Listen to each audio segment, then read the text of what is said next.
नमस्कार। बहुत लोगों ने मुझे कहा है कि प्लीज़ ज़रा टारो में चेक करिए ना कि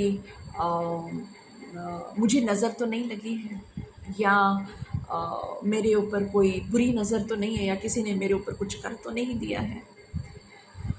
जो कई बार ऐसा होता भी है कि लोग ऐसा कर जाते हैं कि दूसरे इंसान को तंत्र विद्या से उसकी एनर्जी को डिस्टर्ब करते हैं और उसके लाइफ में ब्लॉकेजेस क्रिएट करते हैं। ऐसी सिचुएशन में जब आपको ऐसा लग रहा हो और आपका काम रुक रहा हो, और अगर आप चेक करवाएं, तो चेक करने पर कई बार डेविल कार्ड जब आता है तो हम कहते हैं कि हाँ, पॉसिबिलिटी है, ऐसा हो सकता है कि किसी ने आपके ऊपर कुछ करवाया हो या डेविल एनर्जी हो। लेकिन जो भी ब्लॉकेजेस लाइफ में होते हैं उसके कई कारण होते हैं, एक कारण सिर्फ नहीं होता है। अब वो कारण क्या है वो पकड़ना बेसिकली बहुत इम्पॉर्टेंट है।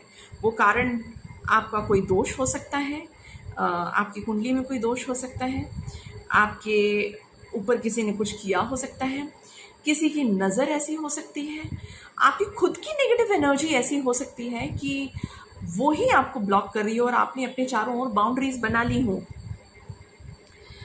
तो ये सारे रीजंस हो सकते हैं। और साधना और मेडिटेशन एक ऐसी चीज़ है, या मंत्र जाप एक ऐसी चीज़ है जिसे करने से काफ़ी चीज़ें रिजॉल्व होती हैं। साधना का मेरा मतलब है कि जब कोई रुकावटें आपके जीवन में आ रही हों, उसे समझते हुए कि रुकावटें आ रही हैं। यहाँ पे मैं परिवार वालों को भी बोलूँगी, अगर बच्चा फेस कर रहा है अपनी स्टडीज़ में कोई प्रॉब्लम्स, तो आप ये समझिए, ये ना कहिए बच्चे से कि बेटा आप पढ़ नहीं रहे हो। आप ये समझने की कोशिश करिए कि वो बच्चा पढ़ क्यों नहीं पा रहा। मुझे बड़ा अच्छा लगा था, थोड़े दिन पहले किसी पेरेंट ने आके मुझसे पूछा था कि मेरा बच्चा बहुत अच्छा परफॉर्म करता था, बट वो रिसेंटली अच्छा परफॉर्म नहीं कर पा रहा है। वो पढ़ता है, उसे याद ही नहीं रहता। इसके लिटरली रीजंस हैं, प्लानिटरी पोजीशंस की वजह से ऐसी चीज़ें हो जाती हैं। और हमारे एस्ट्रोलॉजी में कुछ ऐसी टेक्निक्स हैं जिसकी वजह से, जिनके थ्रू हम आपके ये ब्लॉकेजेस को हटा सकते हैं और रिजॉल्व कर सकते हैं और सल्यूशन दे सकते हैं।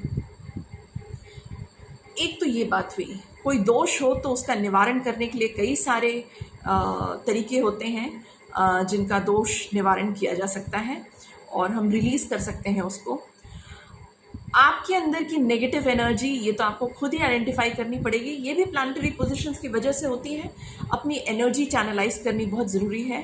लेकिन हर चीज़ के लिए एक रेमेडी ले लेना, वो रेमेडी वर्क करेगी कि नहीं, वो एक अलग चीज़ है। सबसे पहले आप अपनी मेंटल एनर्जी को बैलेंस करें, ट्रेन करें, चैनलाइज करें।